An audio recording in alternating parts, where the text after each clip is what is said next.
Hey guys, and welcome to this video. In this video I'm going to show you how to disable Facebook access to photos. If you find this guide useful, then consider subscribing and liking the video.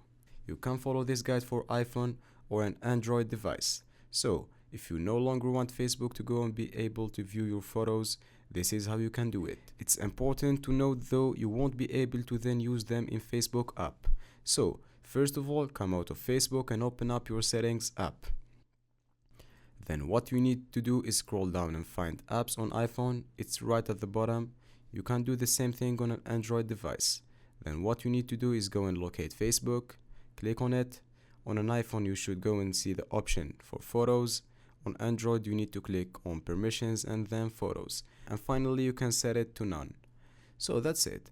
That is how to disable Facebook access to photos. I really hope you found this video useful. If you could give us a like and subscribe, we would really appreciate it. Catch you guys in the next one.